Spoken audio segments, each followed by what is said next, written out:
Okay. I got permission from Mr. Marius here. I think he goes by another first name, so I don't know if it's a yeah, Marius Paul. I don't know if Marius was his first or last name, so apologize on that. But anyway, he gave me permission to show you some of these pictures. They're all natural light portraiture done with a a Nikon D800 and the Voigtlander. I'll give the link below. He said I could show you these pictures. Natural lighting from the Voigtlander 58mm. Um, Exquisite. You know, these pictures are really beautiful. You know, the fascinating thing about this is that I don't really think he edited these at all. I think he cropped them.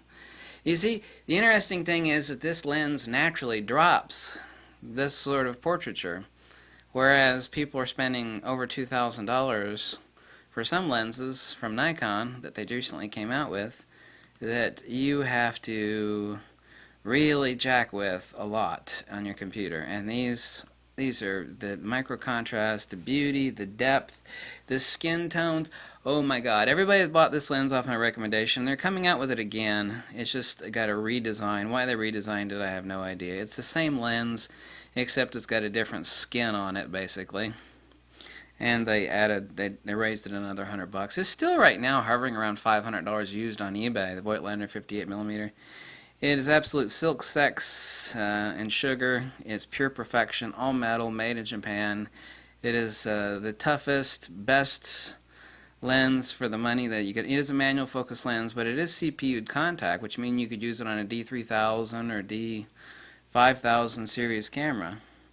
I think he was at a Renaissance fair on some of these shots. I'm only guessing, but I mean, absolutely exquisite. So he gave me permission to show you these shots, and I wanted to post the link below, and I wanted to thank him for letting me show you these pictures. And he made the comment something to the fact that he's just a simple photographer, but I mean, these are gorgeous.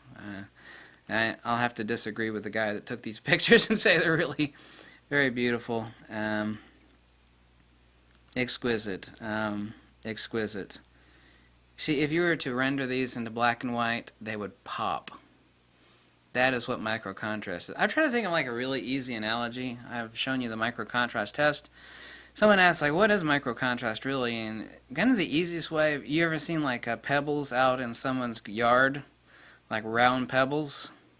It's like that would be a normal picture. A lens that's got really good micro contrast would be like all the little tiny pebbles in between the larger pebbles.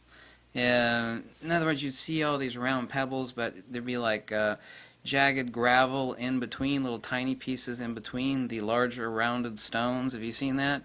All those little gravels in between the larger rounded stones would be like the intertonal micro, which gives the depth and the beauty to the shot. That's kind of a really simplex analogy for what people have been talking about this for decades. You know, it's not like I came up with the idea of micro. People talk about Zeiss pop, 3D pop, and this has been around forever, since lenses have been around.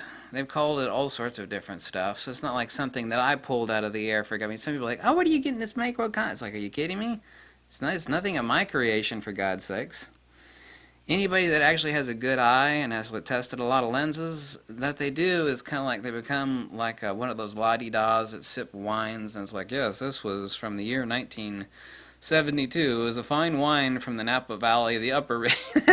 you become, I'm not going to say lens sniffer, because that sounds really bad. There's someone that sniffs lenses that I have absolutely no respect for at all. You become a connoisseur of fine lenses, and this is definitely it. So I'd love for you to, I mean, isn't that beautiful? Look at the depth, the skin tones, the clarity, the simplicity. This is a divine lens. At $500, everybody's bought this lens. Not everybody. A lot of people bought this lens. And Kate, I didn't get her permission to show her pictures, so otherwise I'd show you. She's been taking a lot of pictures with this. She bought it off my recommendation. Her pictures are very, very lovely. They're exquisite, actually. They're exquisite. Some of the pictures she's taken with this Voigtlander 58mm. Perfect for FX or DX. Perfect, period. It's a perfect focal. Right at 60 millimeters is a perfect focal for FX or DX. It's perfect portraiture for DX. And it's a perfect, decent near-range portraiture for FX. It's like one of those magical focals, 58, 60 millimeters. So thanks for him to letting me show you these. And, you know, this is what a real lens could do. I mean, look at the tones in that beard. Well, me damn. If I were to convert this to black and white, it would just pop and sizzle.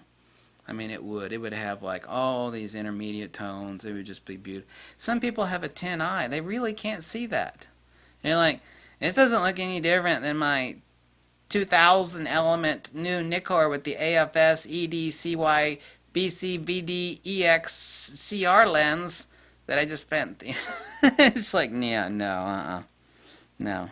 Some people think that if it's more expensive, it must be better, and wiser minds prevail. They know better. Especially the ones that own both the... You get my point. Excellent work, dude. You're awesome. The Voigtlander 58mm is exquisite. As soon as the new version rolls out, which is supposed to be this month, I'll let everybody know. But you can still snag the used ones on eBay. Bye!